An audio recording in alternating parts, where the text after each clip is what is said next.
Appointed to fill a vacancy on the Evanston Township High School Board in 2009, Mark Metz was elected to a full term in 2011, and he's running again this year.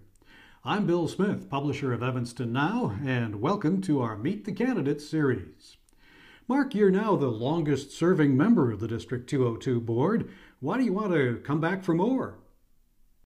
Well, it's an interesting question, and it's very interesting that that I'm the longest serving member, because it just seems like yesterday that I, as you said, was appointed to fill a vacancy, and then like a snap of the fingers ago that I was running for re-election the last time.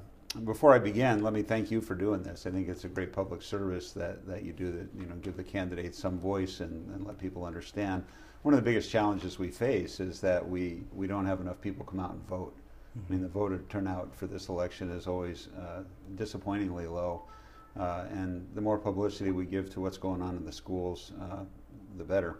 To get to your question, the reason I'm running again is I feel like there's unfinished business. I feel like we've made a tremendous amount of headway at ETHS in improving the educational experience for all students. Kids at the top performers are being challenged more and reaching greater heights. We're taking, I think, real good care of kids with special needs, but still some work to do there. And I think more than ever before, we're really taking kind of better care of the kids in the middle, but we're not there yet. And there's still work to be done. There's some momentum building up, and I just want to see it through. So I decided I would try for one more term, and then I think that'll be it. About 10% of ETHS students fail to graduate, and that's even after 5 years. What's a reasonable goal for reducing that failure rate over the next 4 years, and what steps do you think should be taken to achieve that goal? Well, my goal, and I think that many would share this goal in the administration and perhaps on our board, is 100% graduation rate. I don't think we should stop until every kid that comes through there graduates. And we have to recognize that sometimes it isn't going to happen in 4 years. It might take 5, might take even a little longer. But I'm shooting for 100% graduation rate. Now, some of the things that we've done recently to impact that, I think, and it's gotten off to a great start, is we just recently opened our own alternative school within the building. So there's a place, some classrooms that have been set aside. In fact, the response was so overwhelming that we had to quickly add an additional classroom next door, where kids can come in, study at their own pace.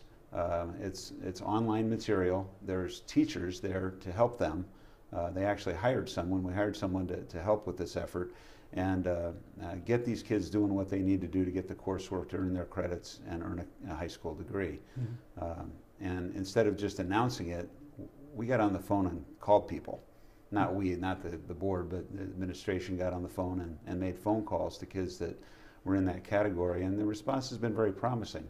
So I don't think there's any single bullet that fixes this problem.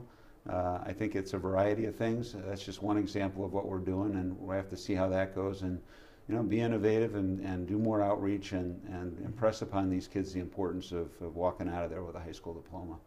Mark, you've come in for a lot of criticism in the past, including from people commenting at Evanston Now, about your support for the Pacific Education Group program, which critics say blames white privilege for difficulties that minority children have in achieving academic success. What's your view on that now, and what's the district's current relationship, if any, with PEG? Well, yeah, that whole issue is sort of yesterday's news. There is no relationship between Pacific Education Group and the high school. We have no contract and have not had a contract now for a number of years. Pacific Education Group is a facilitator. I mean, they facilitate a conversation. They publish a lot of their own materials. Some people agree with like the methodology, others don't. I find value in some of the things they do, some of the protocols that they establish for entering into the conversation I've found very useful, and actually go way beyond conversations about race. They're actually good protocols to follow in any difficult negotiation or conversation. There's some things that they've written that people take exception to. I think part of that is a misunderstanding. We certainly need new language around racism so that there's a common understanding of what it is that's being talked about.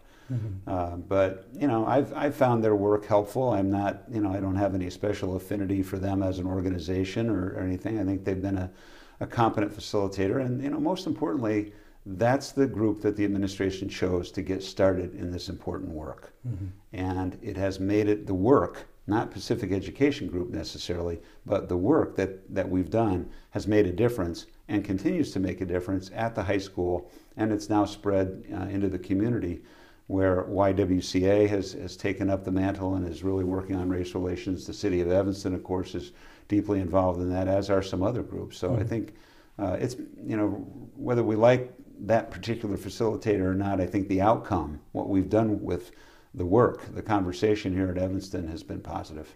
There's been a lot of griping recently from school officials about the new park tests that are required by the state. But the old tests are gone, and the assessment process is essential to tell whether schools are doing a good job. So isn't that complaining a waste of time? Well, I think that, no, I would not call it a waste of time. I think we have to send a clear and persuasive message to the State Board of Education and to our legislators that what they've prescribed is actually, we think, doing some damage in the early going. Mm-hmm. I think park can work long term. I think that we need to be constantly innovating how we assess students and student achievement, because there are, as anyone who's researched this knows, there's gaping holes in the credibility of those tests, and so we need to improve that process. But what they've done is devised, for now, a series of tests that are very difficult to implement. The implementation at the state level has been nothing short of disastrous, to the point of almost being a joke in terms of the guidance they've provided and so forth. And right now, because so many states have backed out of it, there is no national norming. So we, as an administration, as a board, people running the school, they're going to learn nothing from this. So there's no advantage there, and there's no advantage to students, because colleges won't accept it. But at the same time, the old test was only an Illinois test, and so at least if you've got 9 or 10 states doing this one, isn't that better than what we had before? Well, the Prairie State, are you referring to Prairie State? The ISATs test. And ISAT. Well, right, yeah, and as I say, yeah, it's, as I said, we need to reform the testing itself. Mm-hmm. I don't think that we can say that the old way was better, because it's clearly inadequate, as I said, but the implementation of this has been disastrous, and I think what they need to do is slow down, take a pause, get their ducks in a row, get more people participating, and then implement this in a way that isn't a fire drill. Mm-hmm. And I think then it could have some use. And as I said, I think eventually it'll be a good thing. Mm-hmm. It's just that the early going, this is really rough and really not doing anybody any good in the short term. You're retired now, but you used to work for firms that provided retirement planning services.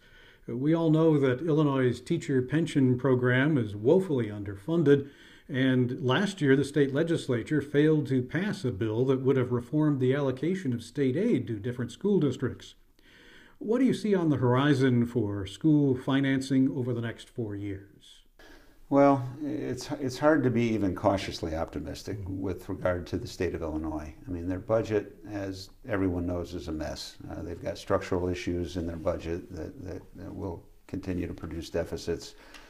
We have a new governor, a Republican governor, who's bringing a different approach, but yet we have still a veto-proof majority of the old guard in both houses. We have a governor who has proven to be very much in favor of charter schools, or at least in his past.